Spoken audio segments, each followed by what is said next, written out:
Hello दोस्तों, कैसे हैं। दोस्तों, बहुत समय पहले की बात है। काशीपुर नाम के गांव में एक आराम दास नाम का आदमी रहा करता था।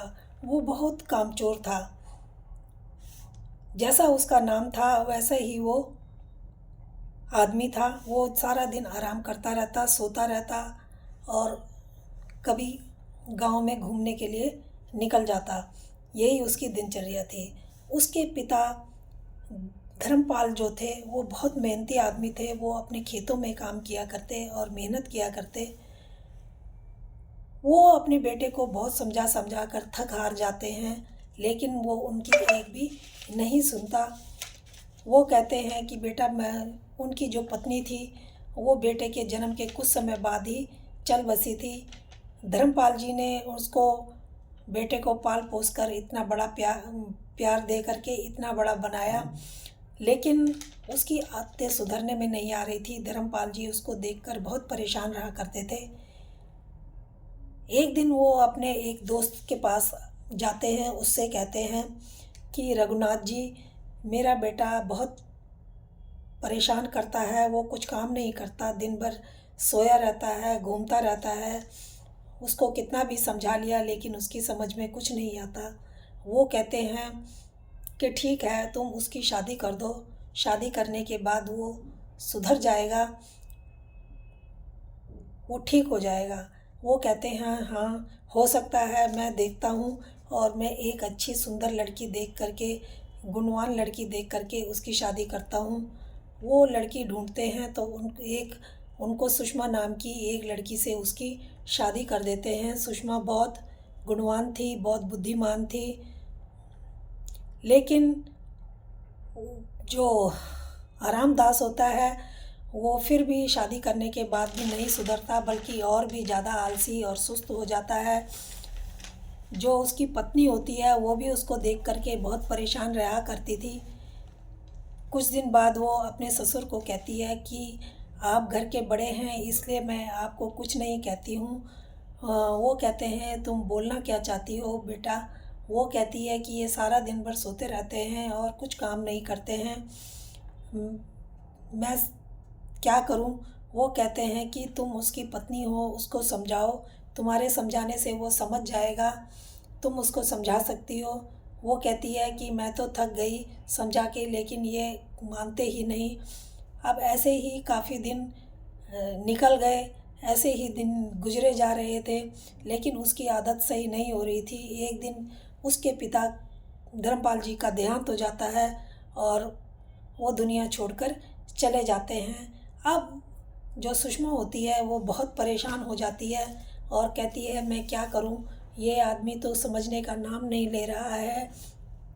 अब घर में खाने के लिए कुछ नहीं है, ऐसे बैठे बैठे तो कुछ नहीं हो सकता।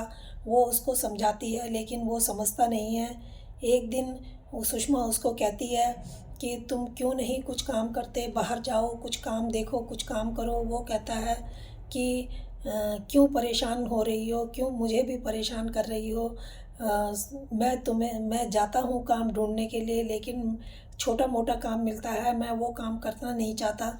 वो कहती है तुम छोटा काम करना नहीं चाहते, बड़ा काम तुम्हें मिलेगा नहीं, तो ऐसे कैसे चलेगा। वो कहता है कि तुम बच्चों की तरह मुझे क्यों डांट रही हो, कुछ खाने को दो, रोटी दे दो बना के। वो कहती है घर में कुछ भी नहीं है, और जब तुम कुछ बाहर निकलो, कुछ कमा के लाओ, तभी शाम को चूल्हा जलेगा, तभी हम कुछ खा पाएंगे। वो घर से बाहर जाता है, सोचता है मैं अब क्या करूं, कहाँ जाऊं। वो एक पेड़ के नीचे बैठ जाता है और सोचने लगता है कि अब मैं क्या करूं, कहाँ जाऊं। तभी उसको एक गांव का जो मुखिया होता है वो उसकी तरफ आ रहा होता है, एक डंडा लेकर के। और वो उसको देख करके डर जाता है और सोचता है अब ये मुझे मारेगा, अब क्या करूं।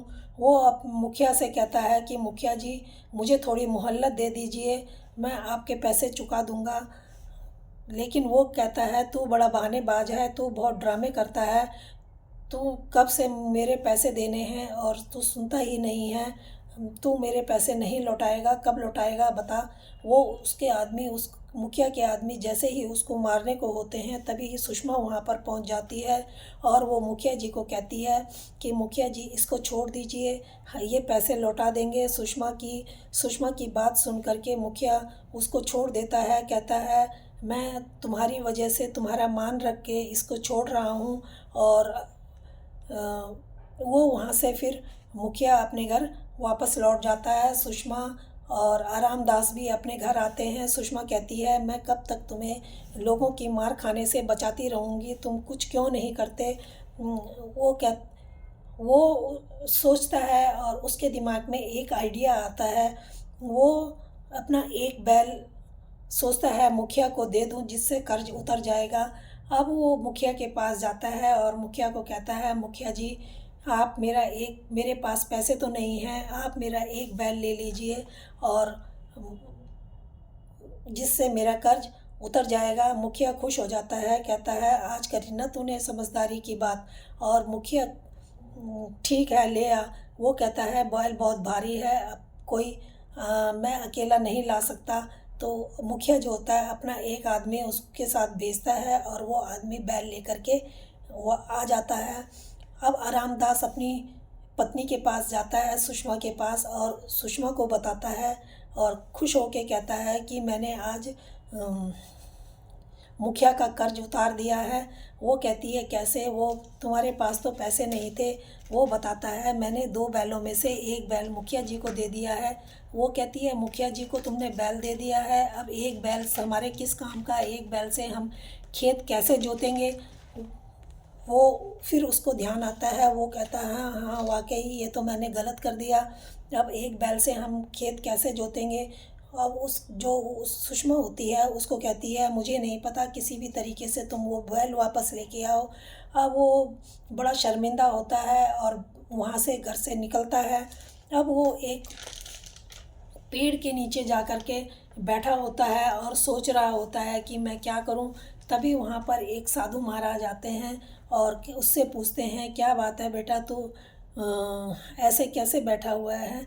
वो बताता है अपनी परेशानी सारी साधु को बताता है। साधु कहते हैं मुझे सब पता है, तू बहुत परेशान है और तूने जो बैल है वो गांव के मुखिया को दे दिया है, अब तू कैसे खेत जोतेगा, क्या करेगा। वो कहता है मैं बहुत शर्मिंदा हूँ, आप मेरी कुछ मदद कर दीजिए। वो साधु महाराज कहते हैं ठीक है मैं तेरी मदद करता हूँ, लेकिन तुझे ईमानदारी और सच्चाई से काम करना पड़ेगा और मेहनत करनी पड़ेगी, तभी तू सफल हो पाएगा। वो जो होता है वो साधु महाराज वो उसको कहते हैं कि ठीक है मैं तेरे को आशीर्वाद देता हूँ कि आज से तेरे अंदर 100 बैलों की ताकत आ जाए और तू खूब काम करे बिना थके, तेरे को कभी थकावट नहीं होगी। वो घर जाता है और दूसरे दिन सुबह उठ के खेतों में चला जाता है और काम करने लगता है। उसके अंदर सचमुच में बहुत ताकत आ गई थी। वो सुषमा जब उठती है देखती है बिस्तर में तो आरामदास नहीं था। वो सोचती है कहाँ गया, सारे घर में ढूंढ लेती है, उसको कहीं आरामदास नहीं मिलता। वो खेतों की तरफ जाती है, खेत में देखती है कि आरामदास खेत में अकेला ही बैलों के बिना काम कर रहा है। वो उसको देखती है तो देखती रह जाती है और कहती है उसको इतना तुम अकेले कैसे कर रहे हो, क्यों कर रहे हो। वो कहता है कि कोई बात नहीं मैं कर रहा हूँ, मेरे अंदर अभी ताकत है करने की, मैं कर लूँगा। फिर वो कहती है कि अब घर चलो। वो घर आ जाते हैं। अब सारे गांव में ये खबर फैल जाती है कि आरामदास के अंदर इतनी ताकत है कि वो बिना थके ही सारा दिन काम पर लगा रहता है और उसने अपने सारे खेत जोत बो दिए हैं बिना बैलों के। अब सब लोग उसको अपने काम के लिए बुलाने लगते हैं और वो खूब लोगों के पास जाकर लोगों के काम भी करने लगता है और अपने सारे काम निपटा देता था। उसको कभी थकावट महसूस ही नहीं होती थी, पूरा दिन काम करता। सुषमा ये देख कर के बहुत अब परेशान थी। वो सोचती इस तरीके से तो तबीयत भी ख़राब हो सकती है। फिर वो उससे पूछती है तो सारी बात वो सुषमा को बताता है। फिर सुषमा सोचती है कि क्यों ना मैं उसी साधु महाराज के पास जाऊं और सुषमा फिर उसी बड़ के पेड़ के पास जाती है।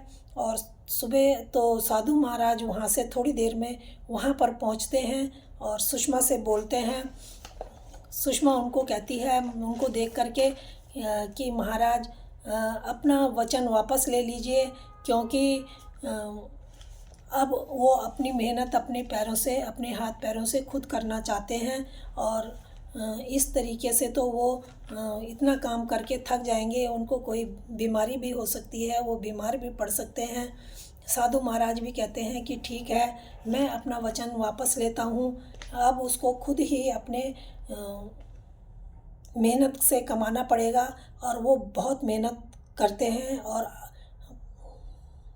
वो समझ जाता है कि मेहनत से ही आगे बढ़ा जा सकता है, और वो खूब मेहनत करता है।